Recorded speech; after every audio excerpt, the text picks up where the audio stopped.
बाजार में एक रोड पर मागमा देवी रोज की तरह अपनी छोटी सी टोकरी लेकर मीठे पके हुए अमरूद बेच रही थीं। उनकी दो बेटियां थीं, दोनों ही हीरे की तरह पली बड़ी थीं। बड़ी बेटी नंदनी सिंह देश की सरहद पर फौज में अफसर थीं। छोटी सावित्री सिंह इसी शहर की डिस्ट्रिक्ट मजिस्ट्रेट यानी डीएम थीं। मागमा देवी को अपनी बेटियों पर बहुत नाज था। जब भी कोई पूछता, अम्मा आपकी बेटियां क्या करती हैं, तो उनका सीना गर्व से चौड़ा हो जाता। वह कहती, एक देश की रक्षा करती हैं और दूसरी जिले की। लेकिन मागमा देवी आज भी कभी कभी बाजार में अमरूद बेचने बैठ जाती, पर अपनी बेटियों को कभी नहीं बताती। सब कुछ ठीक चल रहा था, तभी एक इंस्पेक्टर जिसका नाम अरुण चौधरी था, अपनी बुलेट मोटरसाइकिल पर वहां आया। उसने बाइक सड़क किनारे रोकी और सीधा मागमा देवी की टोकरी के पास आकर खड़ा हो गया।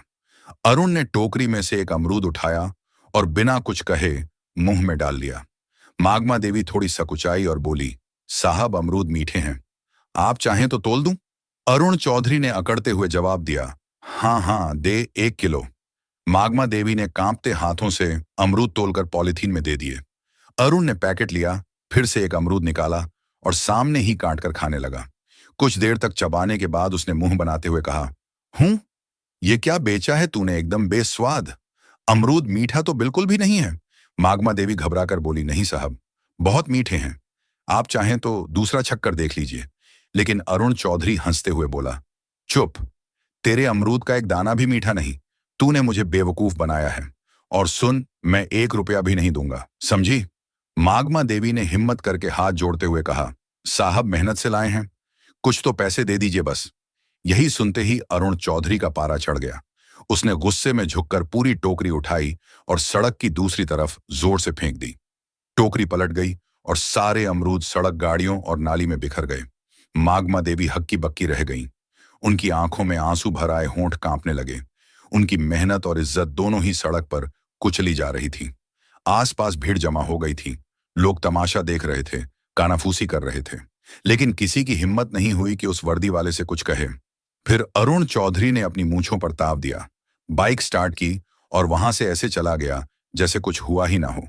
भीड़ में से किसी ने मागमा देवी की मदद नहीं की, लेकिन पास के ही एक घर की छत पर खड़ा एक नौजवान लड़का रोहित ये सब कुछ अपने मोबाइल फोन में रिकॉर्ड कर रहा था। उसका खून खौल रहा था। वह मागमा अम्मा को बचपन से जानता था और उनका बहुत सम्मान करता था। उसने वीडियो रिकॉर्ड करना बंद किया और सोचने लगा कि इस वीडियो का क्या किया जाए। उसे पता था कि मागमा अम्मा की एक बेटी फौज में है। उसने कहीं से उनका नंबर जुगाड़ किया था। उसने तुरंत वह वीडियो नंदनी सिंह के व्हाट्सएप पर भेज दिया और नीचे एक छोटा सा मैसेज लिखा, नंदनी दीदी, देखिए आज बाजार में आपकी मां के साथ क्या हुआ। हजारों किलोमीटर दूर बर्फीली पहाड़ियों के बीच बॉर्डर की एक चौकी पर नंदनी सिंह अपनी राइफल साफ कर रही थी। तभी उसके फोन पर व्हाट्सएप का मैसेज टोन बजा। उसने फोन उठाकर देखा, एक अनजान नंबर से वीडियो आया था। उसने वीडियो प्ले किया। जैसे जैसे वीडियो आगे बढ़ा, नंदनी के चेहरे का रंग बदलता गया। उसकी शांत आंखें गुस्से से लाल हो गईं। जब उसने इंस्पेक्टर अरुण चौधरी को अपनी मां की टोकरी उठाकर फेंकते देखा, तो उसके हाथ कांपने लगे। उसकी मां, जिसने उसे और उसकी बहन को पालने के लिए अपनी पूरी जिंदगी लगा दी, आज सड़क पर बेबस रो रही थी और लोग तमाशा देख रहे थे। उसके अंदर का फौजी जाग उठा। उसका मन किया कि अभी यहां से जाए और उस इंस्पेक्टर की वर्दी नोच ले। उसने अपने दांत भींच लिए, उसकी सांसें तेज हो गई थीं। उसने तुरंत वह वीडियो अपनी छोटी बहन डीएम सावित्री सिंह को फॉरवर्ड किया। वीडियो भेजते ही उसने सावित्री को फोन लगाया। सावित्री उस वक्त अपने ऑफिस में एक जरूरी मीटिंग में थी। उसने अपनी बड़ी बहन का फोन देखा तो मीटिंग रोककर फोन उठाया और पूछा, हाँ दीदी, सब ठीक है, कुछ भी नहीं है, बोली। नंदनी की आवाज में गुस्सा और दर्द साफ झलक रहा था। मैंने तुझे एक वीडियो भेजा है, उसे देख, अभी के अभी देख। सावित्री ने फोन होल्ड पर रखा और व्हाट्सएप खोला। वीडियो देखते ही उसके पैरों के नीचे से जमीन खिसक गई। उसकी मां, उसकी प्यारी मां, सड़क पर बिखरे अमरूद के लिए रो रही थी। एक मामूली इंस्पेक्टर ने उसकी मां की इज्जत को सड़क पर रौंद दिया था। सावित्री की आंखों में भी आंसू आ गए, लेकिन उसने खुद को संभाला। वो एक डीएम थी, उसे भावनाओं में बहने का हक नहीं था। सावित्री ने कांपती आवाज में कहा, दीदी, मैं बर्दाश्त नहीं कर सकती ये सब। ये सुनते ही नंदनी फोन पर गुस्से में बोली, मैं आ रही हूं, छुट्टी लेकर मैं उसको नहीं छोड़ूंगी। सावित्री नरम आवाज में बोली, नहीं दीदी, आपकी जरूरत देश की सरहद पर है। यह मेरा इलाका है। ये लड़ाई मैं लूंगी। मां को इंसाफ मैं दिलाऊंगी, कानून के तरीके से। नंदनी कुछ देर चुप रही। वह अपनी बहन की आवाज में छिपे इरादे को समझ गई थी। बोली, ठीक है, लेकिन उसे ऐसी सजा मिलनी चाहिए कि उसकी रूह कांप जाए। सावित्री ने कहा, आप चिंता मत करो दीदी, अब यह मेरा काम है, और फोन काट दिया।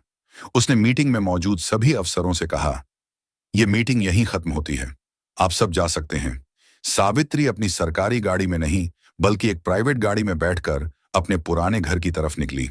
रास्ते में उसने अपने डीएम वाले कपड़े बदलकर एक साधारण सा लाल रंग का सलवार सूट पहन लिया। वह अपनी मां के पास एक बेटी बनकर जाना चाहती थी, डीएम बनकर नहीं। जब वह घर पहुंची तो मगमा देवी एक कोने में चुपचाप बैठी थी। उनकी आंखें सूजी हुई थीं। अपनी बेटी को अचानक देखकर वह घबरा गई।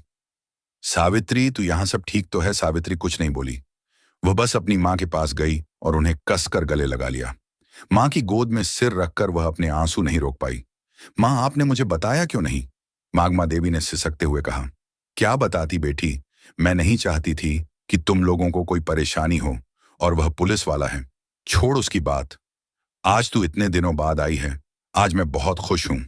सावित्री ने अपनी मां के आंसू पोंछे और उनका हाथ अपने हाथ में ले लिया और बोला, अब आप गरीब और अकेली नहीं हैं मां। आपकी बेटी इस जिले की मालिक है। मैं वादा करती हूं, जिसने भी आपके साथ ऐसे दुर्व्यवहार किया है, उसे उसकी कीमत चुकानी पड़ेगी। आपकी खोई हुई इज्जत में वापस लाऊंगी। मंदमा देवी ने अपनी बेटी की आंखों में एक अलग ही आत्मविश्वास देखा।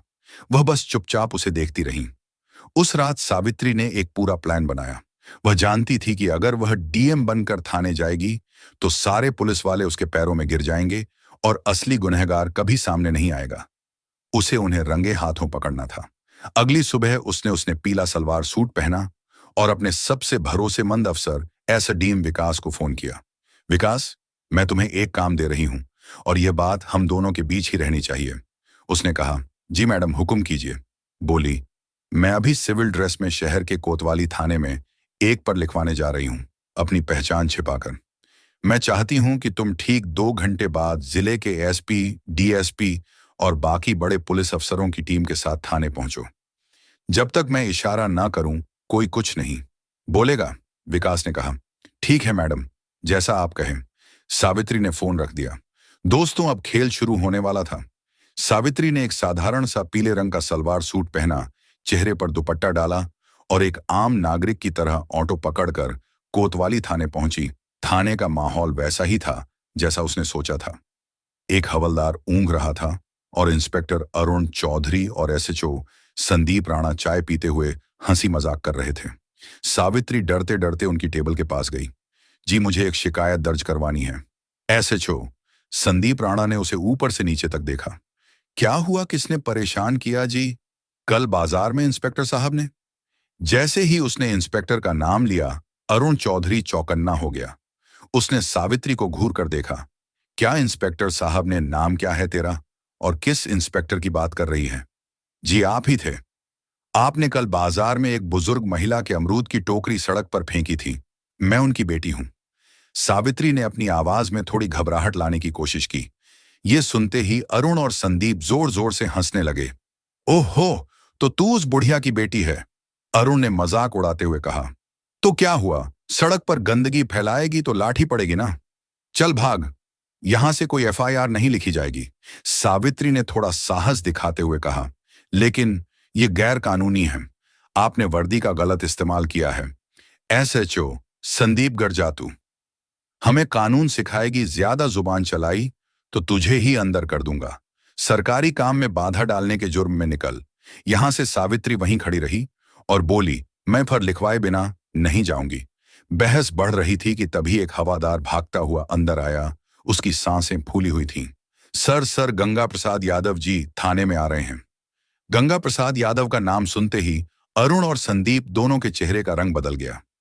गंगा प्रसाद शहर का एक बहुत बड़ा और दबंग नेता था, जिसके इशारे पर पुलिस वाले नाचते थे। दोनों इंस्पेक्टर अपनी कुर्सी से ऐसे उछले जैसे करंट लग गया हो।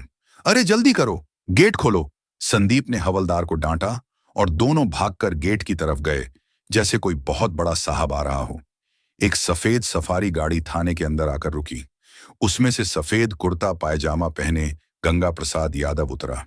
अंदर आते ही उसने अपने मजाकिया अंदाज में कहा, क्या हाल है चौधरी? काम धाम अच्छा चल रहा है ना? कोई मुर्गा उर्गा फंसाया कि नहीं? आज अरुण और संदीप हाथ जोड़कर मुस्कुराने लगे। अरे साहब, आपकी कृपा है, आइए बैठिए। लेकिन तभी गंगा प्रसाद की नजर कोने में खड़ी सावित्री स्त्री पर पड़ी। सावित्री को देखते ही उसके चेहरे की हंसी गायब हो गई। उसके माथे पर पसीना आ गया और उसके होश उड़ गए। वह जिस लड़की को एक आम लड़की समझ रहा था, उसे पहचानते ही उसकी सिट्टी पिट्टी गुम हो गई। वह तेजी से आगे बढ़ा और सावित्री के सामने जाकर हाथ जोड़कर खड़ा हो गया। उसका सिर झुका हुआ था। नमस्ते मैडम, आप यहां इस वक्त मुझे फोन कर लिया होता, मैं हाजिर हो जाता। उसकी आवाज में हकलाहट साफ थी। इंस्पेक्टर अरुण और एसएचओ संदीप हैरान रह गए। उनकी आंखें फटी की फटी रह गईं। यह हो क्या रहा है? यह तो उस बुढ़िया की बेटी है गंगा प्रसाद जी। इसके सामने हाथ क्यों जोड़े खड़े हैं? जिस गंगा प्रसाद यादव के सामने पूरा झेला झुकता है, वह इस साधारण सी दिखने वाली लड़की के सामने हाथ जोड़े क्यों खड़ा है? यह लड़की है कौन? अरुण ने धीरे से संदीप से पूछा। यह क्या हो रहा है? संदीप ने भी घबराहट में सिर हिला दिया। इससे पहले कि वे कुछ समझ पाते, थाने के बाहर गाड़ियों के रुकने की आवाज आई। एक के बाद एक लाल बत्ती वाली गाड़ियां थाने के सामने आकर रुकी। गाड़ियों से डीएसपीएस डीएम और जिले के कई बड़े आईएएस एंड आईपीएस अफसर उतरे और तेजी से थाने के अंदर आए। वे सब आकर चुपचाप सावित्री के पीछे लाइन बनाकर खड़े हो गए, जैसे अपने सीनियर को रिपोर्ट कर रहे हों। अब थाने में सन्नाटा था। सिर्फ पंखे की घर घर की आवाज आ रही थी। अरुण चौधरी और संदीप राणा पत्थर के बुद्ध बन चुके थे। उनके हलक सूख गए थे। माथे पर पसीने की बूंदें चमक रही थीं। तभी डीएसपी ने आगे बढ़कर गुस्से में अरुण चौधरी की तरफ देखकर कहा, इंस्पेक्टर तमीज से खड़े हो जाओ। तुम जिले की डीएम मैडम सावित्री सिंह के सामने खड़े हो। DM madam. यह शब्द किसी बम की तरह थाने में फटा। अरुण और संदीप के पैरों तले जमीन खिसक गई। उन्हें लगा जैसे किसी ने उनके कानों में पिघला हुआ शीशा डाल दिया हो। वे कांपते हुए सावित्री को देखने लगे, जिसे वे कुछ देर पहले अमरूद वाली की बेटी कहकर बेइज्जत कर रहे थे। सावित्री की आंखों में अब एक आम लड़की की घबराहट नहीं, बल्कि एक डिस्ट्रिक्ट मैजिस्ट्रेट का रौब और गुस्सा था। उसने अपनी ठंडी और कड़क आवाज में कहा, inspector Arun Chaudhary and SHO Sandeep Rana, दोनों की आत्मा तक कांप गई। You are suspended with immediate effect. Savitri ने आदेश दिया। एसडीएम साहब, इन दोनों के खिलाफ वर्दी की ढांस दिखाने, एक आम नागरिक को अपमानित करने और अपनी ड्यूटी ना करने के जुर्म में फर्ज दर्ज कीजिए। साथ ही इनके खिलाफ एक विभागीय जांच भी बिठाई जाए। एसपी साहब ने तुरंत अपने मातहतों को इशारा किया और दोनों इंस्पेक्टरों की बेल्ट और टोपी उतरवा दी गई। कल तक जो शेर बने घूम रहे थे, आज बीगी बिल्ली की तरह सिर झुकाए खड़े थे। तभी नेता गंगा प्रसाद यादव ने हिम्मत करके कहा, मैडम नादान है, गलती हो जाती है, माफ कर दीजिए, मैं समझा दूंगा इनको। सावित्री ने घूमकर गंगा प्रसाद को ऐसी नजरों से देखा कि वो कांप गया। नेताजी, यह नादान नहीं, सरकारी वर्दी में छुपे गुंडे हैं, और जहां तक समझाने की बात है तो अब इन्हें कानून समझाएगा। और बेहतर होगा कि आप इस मामले से दूर रहें, वरना जांच की आंच आप तक भी पहुंच सकती है। गंगा प्रसाद यादव का चेहरा सफेद पड़ गया। वह समझ गया कि इस नई डीएम से टकराना आसान नहीं है। वह चुपचाप सिर झुकाकर वहां से खिसक गया, लेकिन उसकी आंखों में एक अजीब सी नफरत और गुस्सा था जो सावित्री ने पढ़ लिया था। अगली सुबह सब समझ रहे थे कि डीएम बेटी ने मां को इंसाफ दिलाया। सब कुछ ठीक लग रहा था, लेकिन सावित्री एक दिन रात को जब खाना खा रही थी, तभी उसके पर्सनल फोन पर एक अननोन नंबर से कॉल आया। उसने फोन उठाया। हेलो। दूसरी तरफ से कोई कुछ नहीं बोला, बस एक भारी सांस लेने की आवाज आई।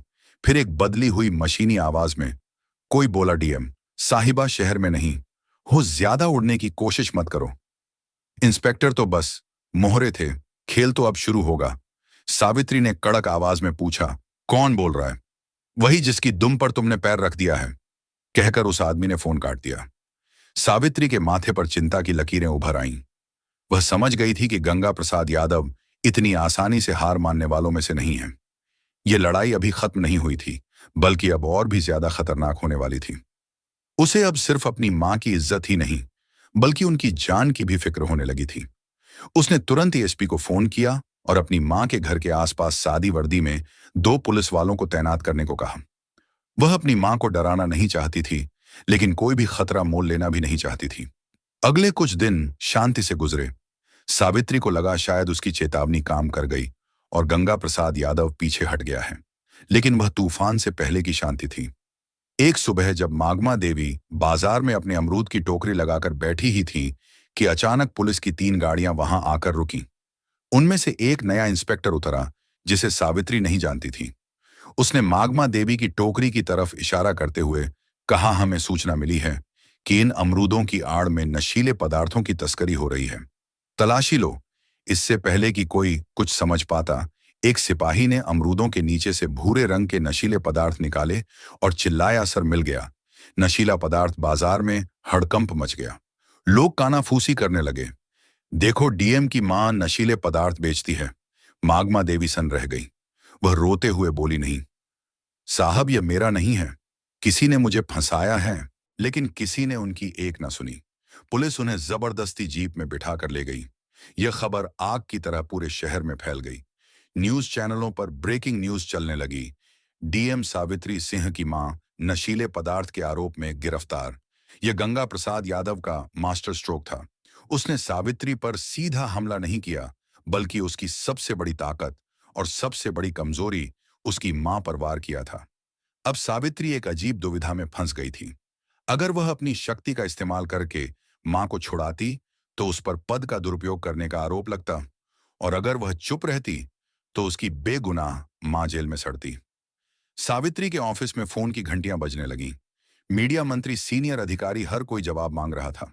तभी उसकी बहन आर्मी ऑफिसर अवनिका का फोन आया। उसकी आवाज में गुस्सा और बेचैनी थी। बहन, ये क्या हो रहा है? मैं आ रही हूं। मैं उस गंगा प्रसाद को नहीं छोड़ूंगी। सावित्री ने गहरी सांस ली और अपनी आवाज को स्थिर करते हुए कहा, नहीं दीदी, तुम्हें आने की जरूरत नहीं है। अगर हम भी उनकी तरह गैर कानूनी काम करेंगे तो उनमें और हम में फर्क क्या रह जाएगा? यह लड़ाई अब कानून के दायरे में ही लड़ी जाएगी और जीतेगी भी। सावित्री ने तुरंत एक प्रेस कॉन्फ्रेंस बुलाई। पूरा मीडिया हॉल खचाखच भरा था। कैमरों की फ्लैश लाइट उसकी आंखों में चुभ रही थी। उसने माइक संभाला और कहा, मैं जानती हूं आप सबके मन में क्या सवाल है। मेरी मां पर गंभीर आरोप लगे हैं। कानून सबके लिए बराबर है, चाहे वह एक आम नागरिक हो या डीएम की मां। इसलिए मैं इस केस की जांच से खुद को अलग करती हूं, ताकि जांच पर कोई असर न पड़े। एसपी साहब एक स्पेशल टीम बनाकर इस मामले की निष्पक्ष जांच करेंगे। मुझे भारत के कानून पर पूरा भरोसा है। दूध का दूध और पानी का पानी होकर रहेगा। सावित्री का यह दांव देखकर गंगा प्रसाद यादव भी हैरान रह गया। उसे लगा था कि सावित्री बौखलाकर कोई गलत कदम उठाएगी, लेकिन उसने तो बड़ी समझदारी से खुद को जांच से अलग कर लिया था। लेकिन सावित्री सिर्फ कानून के भरोसे नहीं बैठी थी। उसने रोहित को बुलाया। वही लड़का जिसने पहला वीडियो बनाया था? सावित्री ने कहा, रोहित, मुझे तुम्हारी मदद चाहिए। तुम बाजार में रहते हो, वहां की हर हरकत पर तुम्हारी नजर रहती है। पता लगाओ उस दिन मां की टोकरी के पास कौन कौन आया था। कोई भी अजीब हरकत, कोई भी नया चेहरा, मुझे हर छोटी बड़ी जानकारी चाहिए। रोहित अपनी डीएम दीदी की मदद करने के लिए तुरंत तैयार हो गया। उसने बाजार के दूसरे दुकानदारों और अपने दोस्तों से पूछताछ शुरू कर दी। 2 दिन की कड़ी मेहनत के बाद उसे एक सुराग मिला। पास की एक दुकान के बाहर लगे सीसीटीवी कैमरे की फुटेज में एक आदमी मागमा देवी की टोकरी के पास कुछ रखते हुए दिखा था। उसका चेहरा साफ नहीं था, लेकिन वह वही आदमी था जिसे लोगों ने सस्पेंड हुए इंस्पेक्टर अरुण चौधरी के साथ कई बार देखा था। सबूत मिल चुका था। यह सारा खेल गंगा प्रसाद यादव ने अपने पिट्ठू सस्पेंड हुए इंस्पेक्टरों के जरिए रचा था। अब बारी सावित्री की थी। उसने एसपी के साथ मिलकर एक जाल बिछाया। उन्होंने यह झूठी खबर फैलाई कि सीसीटीवी फुटेज में नशीला पदार्थ रखने वाले का चेहरा साफ साफ आ गया है और पुलिस उसे पकड़ने ही वाली है। यह खबर सुनते ही गंगा प्रसाद यादव के कैंप में खलबली मच गई। उसने तुरंत अरुण चौधरी को फोन किया। वह आदमी पकड़ा नहीं जाना चाहिए। उसको कुछ करो, वरना हम सब पकड़े जाएंगे। गंगा प्रसाद को नहीं पता था कि उसका फोन पहले से ही पुलिस के सर्विलांस पर था। अरुण चौधरी और संदीप राणा उस आदमी को ठिकाने लगाने के लिए जैसे ही शहर के बाहर एक सुनसान जगह पर पहुंचे, सावित्री और एसपी ने अपनी पूरी टीम के साथ उन्हें घेर लिया। रंगे हाथों पकड़े जाने पर दोनों ने गंगा प्रसाद यादव के खिलाफ अपना मुंह खोल दिया। अगली सुबह जब गंगा प्रसाद यादव अपने घर पर बैठकर चाय पी रहा था, और अपनी जीत का जश्न मनाने की सोच रहा था, तभी दरवाजे पर जोरदार दस्तक हुई। उसने दरवाजा खोला तो सामने डीएम सावित्री सिंह एसपी और भारी पुलिस फोर्स को देखकर उसके होश उड़ गए। वह हकलाते हुए बोला, ये ये क्या हो रहा है मैडम? सावित्री ने अपनी आंखों में इस्पात जैसी कठोरता लिए कहा, खेल खत्म हो गया नेताजी। आपके मोहरे पकड़े जा चुके हैं और उन्होंने आपके सारे राज उगल दिए हैं। आपके पास कोई सबूत नहीं है। गंगा प्रसाद चिल्लाया, आप मुझे हाथ नहीं लगा सकती। एएसपी ने आगे बढ़कर उसके हाथ में अरेस्ट वारंट थमाते हुए कहा, सबलियों, here's the proofread version of your sentences. हमारे पास आपकी फोन रिकॉर्डिंग है जिसमें आप एक गवाह के खिलाफ अभिशब्द बोल रहे थे। अब आप हमारे साथ थाने चलेंगे। गंगा प्रसाद यादव का राजनीतिक साम्राज्य एक ही पल में ढह गया। उसे हथकद्दियां पहनाकर पुलिस जीप में ले जाया गया। उसी शाम मागमा देवी को बाइज्जत बरी कर दिया गया। जब वह जेल से बाहर आई तो सावित्री उन्हें लेने आई थी। माँ बेटी एक दूसरे के गले लगकर रो पड़ी और बोली, अब आपको अमरूद बेचने की जरूरत नहीं है। अगली सुबह मागमा देवी को अपनी गाड़ी में बैठाकर अपनी पोस्टिंग पर लेकर चली गई और दोनों साथ में हंसी खुशी रहने लगे। जब उसकी बड़ी बहन की आर्मी से छुट्टी मिलती तो वह भी आ जाती। तीनों साथ में हंसी खुशी रहते। तो दोस्तों, यह कहानी केवल मनोरंजन और शिक्षा के उद्देश्य से बनाई गई है। इसमें दिखाए गए सभी पात्र, घटनाएं और संवाद काल्पनिक हैं। किसी भी वास्तविक व्यक्ति, संस्था या घटना से इनका कोई संबंध नहीं है। कृपया इसे केवल कहानी के रूप में देखें और इसका आनंद लें। हम किसी की भावनाओं को ठेस पहुंचाना नहीं चाहते। अगर आपको यह कहानी पसंद आई हो तो इसे लाइक करें और ज्यादा से ज्यादा लोगों तक शेयर करें। कमेंट करके बताएं कि आपको सावित्री का कौन सा कदम सबसे अच्छा लगा, और हमारे चैनल को सब्सक्राइब करना न भूलें, क्योंकि हम आपके लिए ऐसे ही प्रेरणादायक कहानियां लाते रहेंगे। धन्यवाद।